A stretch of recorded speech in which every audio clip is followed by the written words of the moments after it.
इसमें इस कमरे में कितने पिछड़े लोग बैठे हैं? नहीं, अब आप बैठ गए, आए हो, पता नहीं स्पेशल इनवाइट, बट एक ठीक है, आप एक हो ना, ठीक है। आपकी आबादी कितनी है हिंदुस्तान में? कितनी होगी? ओके, अब आप देखिए, आप हैं रिपोर्टर्स। अब आप मुझे बताइए, इंडिया के जो टॉप मीडिया कंपनीज हैं जो आपको कंट्रोल करती हैं, उनमें से ओबीसी सीईओज कितने हैं? दलित सीईओज कितने हैं? आदिवासी सीईओज कितने हैं? ओनर्स कितने हैं? जीरो। अब this is a huge problem for the country. This is another type of monopoly. So these two monopolies are connected. Adani's monopoly and caste census are directly connected. जिस level का monopolisation हो रहा है, ठीक है, उससे सारे लोगों पर असर पड़ रहा है। आप झिझक के क्वेश्चन पूछ रहे हो, जनरली आप नहीं, बट जनरली जो आप थोड़ा घबरा के क्वेश्चंस पूछते हो, उसी मोनोपोली का असर है, ठीक है। कोई गैस सिलेंडर 1000 रुपए का दे रहा है, उसका लिंकेज है कोयले से, उसका भी कारण मोनोपोली अदानी। एयरपोर्ट में अदानी, माल अंदर आता है हिंदुस्तान में अदानी। तो मोनोपोली का इफेक्ट सिर्फ पॉलिटिकल लोगों को नहीं हो रहा है। हिंदुस्तान दो भागों में बट रहा है, एक प्रो मोनोपोली, एक एंटी मोनोपोली। जो अदानी जी के खिलाफ बिजनेस वाले लोग हैं, वो भी इस बात को समझ रहे हैं, दे आर एंटी मोनोपोली। तो देश दो पार्ट्स में डिवाइड हो रहा है, pro monopoly, pro Adani control, and anti monopoly, pro people control,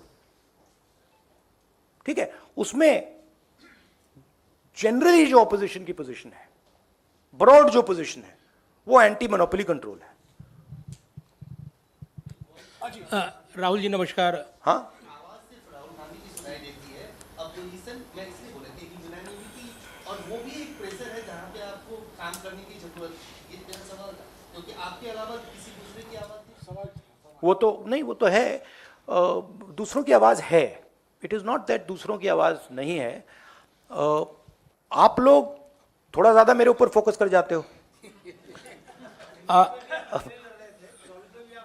Rahul ji नमस्कार। राहुल जी नमस्कार। नहीं, मैं अकेला नहीं हूं। ये एक कॉन्सेप्ट है, एक आइडिया है, हिंदुस्तान का एक आइडिया है। मैं अकेला नहीं हूं, करोड़ों लोग खड़े हैं मेरे साथ। वो अलग बात है कि उनके हाथों में लाखों करोड़ रुपए नहीं है, मगर वो सब खड़े हुए हैं, सबको दिख रहा है, सबको दिख रहा है देश में क्या हो रहा है। अदानी जी एज नंबर 1, सबको दिख रहा है। राहुल जी नमस्कार। राहुल जी, मेरा सवाल है, आपने निष्पक्ष, राहुल जी इधर सामने, आपके ठीक सामने। राहुल जी नमस्कार।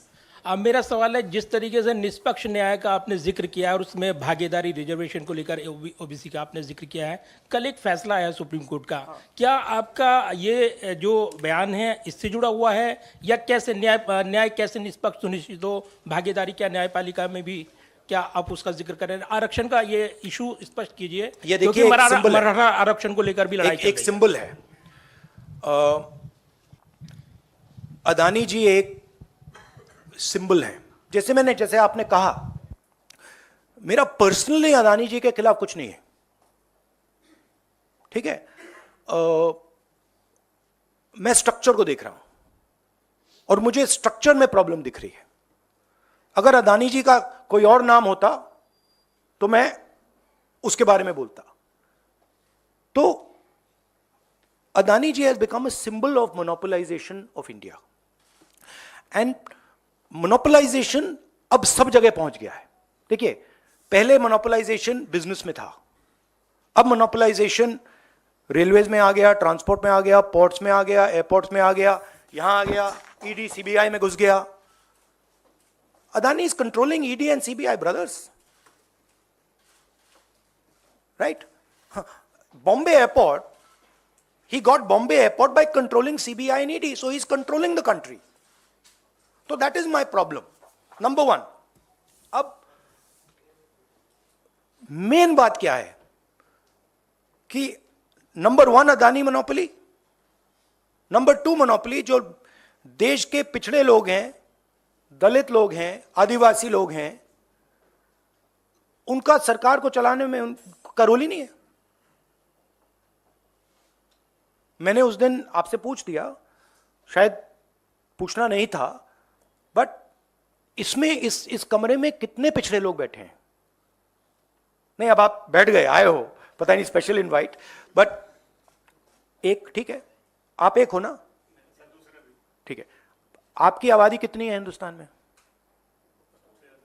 कितनी होगी? ओके, अब आप देखिए, आप हैं रिपोर्टर्स। अब आप मुझे बताइए, इंडिया के जो टॉप मीडिया कंपनीज हैं जो आपको कंट्रोल करती हैं, उनमें से ओबीसी सीईओज कितने हैं?